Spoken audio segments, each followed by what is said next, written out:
Hello friends, வணக்கம். Recent டேஸாக ஒரு அடிக்ஷனில் பெண்கள் எல்லோருமே மூழ்கிட்டு இருக்காங்க. ஸோ அது ஆலோசனையில் நிறைய கேசஸ் அது மாதிரி வரும்பொழுது அதை பற்றி இன்றைக்கி நான் சொல்லணும் அப்படின்னு நினச்சேன். அது என்ன விதமான அடிக்ஷன்னா, ஒரு ஸ்ட்ரேஞ்சர் சோஷியல் மீடியாவில் எதனா ஒரு ஆப், ஃபேஸ்புக்கோ ஆர் இன்ஸ்டாகிராம், எதனா ஒரு கம்யூனிகேஷன் ஆப்பில் எந்த ஸ்ட்ரேஞ்சர் பேசினாலும் அவங்க சொல்லக்கூடிய ஆசை வார்த்தைகளும் தங்கம் செல்லம் அப்படின்னு புதுவிதமான மயக்கம் கொடுக்கக்கூடிய அளவுக்கு போதையான வார்த்தைகள் பெண்களுக்கு அப்படின்றது தெரிஞ்சு வச்சுட்டு அதையே ஒரு யுக்தியாக பயன்படுத்தி பெண்களை தவறான முறையில் பயன்படுத்துறது எவ்வளவோ காலகட்டம் நிறைய விஷயங்கள் அவேர்னஸ் வீடியோ போட்டிருக்கோம். ஸோ அதெல்லாம் சொல்லியுமே பண்ணியுமே எத்தனையோ விஷயங்கள் இதை தான் நம்ம சோஷியல் மீடியாவில் இப்படி தான் நடந்துக்கணும், இப்படி தான் யூஸ் பண்ணணும்னு எத்தனை விஷயங்கள் தெரிஞ்ச அடல்ட் ஸ்டேஜில் இருக்கக்கூடிய பெண்கள் அவங்க தான் நிறைய தவறு பண்ணுறாங்க. தவறு பண்ணுறது மட்டும் இல்லாமல் அவங்க ரியலைஸ் பண்ணும்போது, அந்த தவறை உணரும் பொழுது தேவையில்லாமல் இதில் இப்படி மாட்டிக்கிட்டோமே அப்படின்னு ரியலைஸ் பண்ணுற ஸ்டேஜில் வாழ்க்கையே முடிஞ்சு போயிடுது.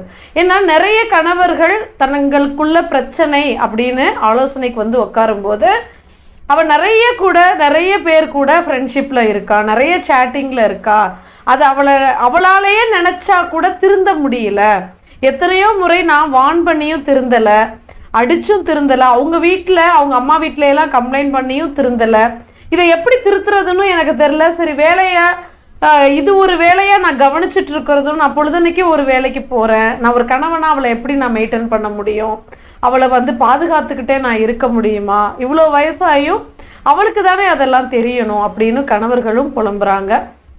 அது மட்டும் இல்லாமல் பெண்கள் ஏன் இது மாதிரியான பழக்கங்களுக்கு அடிமையாகிறாங்க? முதல்ல அவங்களுக்கு போதை ஊட்டக்கூடிய வார்த்தைகள், அதாவது பெண்கள் இயல்பாகவே இது மாதிரியான அன்பான வார்த்தைகளுக்கும் ஆசை ஊட்டக்கூடிய வார்த்தைகளுக்கும் வீக்காக தன்னை ஃபீல் பண்ணுறாங்க, உடனே மனசை கொடுத்துட்றாங்க, தன்னை இழந்துடுறதுக்கு ரெடியாக இருக்காங்க. இது மாதிரி விஷயங்களை யூஸ் பண்ணுற ஆண்களுக்கு ரொம்பவே அந்த சோஷியல் மீடியா ஆப்ன்ற ஒரு விஷயம் ரொம்பவே வசதியாகவும் போயிடுச்சு. அது மட்டும் இல்லாமல் அதில் ஏன் ஒரு அடிக்ஷன் ஸ்டேஜுக்கு போகிறாங்க அப்படின்னா, மோஸ்ட்லி யாரெல்லாம் தனிமையில் இருக்கக்கூடிய பெண்கள், தனக்குன்னு ஒரு பேச்சு துணைக்கு ஆள் கிடையாது, ஏதோ ஒரு லோன்லியாக ஃபீல் பண்ணக்கூடிய பெண்கள், கணவர் காலையில் போனால் நைட்டு தான் வருவார், குழந்தை இல்லாத பெண்கள், தனக்குன்னு தன்னை பிஸியாக வச்சுக்காத பெண்கள் மோஸ்ட்லி இந்த அடிக்ஷன் ஸ்டேஜுக்கு போகிறாங்க. யாரோ ஒருத்தர் கூட சேட்டிங் பண்ணிகிட்டே இருக்கணும். அந்த சேட்டிங்ன்ற ஸ்டேஜு அடுத்த ஸ்டேஜான மீட்டிங் அப்படின்ற ஸ்டேஜுக்கு போகுது. அப்புறம் இந்த மீட்டிங்ன்ற ஸ்டேஜ் அடுத்த ஸ்டேஜ் என்ன ஆகுதுன்னா ஃபிசிக்கல் ரிலேஷன்ஷிப் அப்படின்ற ஸ்டேஜுக்கு போகுது. ஃபிசிக்கல் ரிலேஷன்ஷிப்புன்ற ஸ்டேஜ் அடுத்த ஸ்டேஜில் என்ன ஆகுதுன்னா ஃபேமிலியில் ப்ராப்ளத்தை உண்டு பண்ணுது. ஃபேமிலியில் ப்ராப்ளத்தில் உண்டு பண்ணதோன்னா அதே ஸ்ட்ரேஞ்சர் எதனா தவறான பிக்சர்ஸையோ இப்போ தன்னுடைய ப்ரைவேட்டான விஷயங்களையோ வச்சுக்கிட்டு மிரட்டும் போது தான் அந்த பெண்கள் தன்னுடைய சுய நினைவுக்கே வராங்க. தான் பண்ணுறது எவ்வளோ பெரிய ஒரு தவறான விஷயத்தை பண்ணிவிட்டு இப்போ வாழ்க்கையை இழந்துட்டு நிற்கிறோம் அப்படின்ற ஸ்டேஜுக்கும் வராங்க. ஸோ அவங்களுக்குமே அது மாதிரியான தவறுகள் பண்ணுறது தவிர்க்க முடியாமல் ஒரு அடிக்ஷன் ஸ்டேஜுக்கு போனோன்னு தான் அதுலேருந்து வெளியில் வர முடியாமல் கண்டிச்சும் திரும்ப திரும்ப அதில் போய் விழுறாங்க.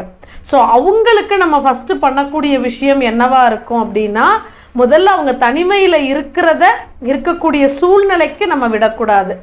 தனிமையில் இருக்கிறதுனால தான் அடிக்கடி இதே மாதிரியான யார் கூடயாவது பேசணும் அப்படின்ற நிலைமைக்கு தள்ளப்படுறாங்க. அது மட்டும் இல்லாமல் அவங்களுக்குள்ளே இருக்கக்கூடிய தாழ்வு மனப்பான்மை, தன்னுடைய கணவருக்கு தான் அழகாக தெரியலை, கணவர் தன்னை வேல்யூ பண்ணலை அப்படின்ற போது ஸோ சின்ன சின்ன மிஸ் அண்டர்ஸ்டாண்டிங் கணவன் மனைவிக்குள்ளே இருக்கிறது இயல்பு தான் அப்படின்ற ஒரு அவேர்னஸ், ஒரு மெச்சூரிட்டி இல்லாமல் மற்றவங்க யாராவது புகழ்ந்துட்டா அவங்க தான் நம்ம வாழ்க்கை அப்படின்ற ஒரு இம்மெச்சூர் ஸ்டேஜில் தான் அந்த தவறெல்லாம் பண்ணுறாங்க.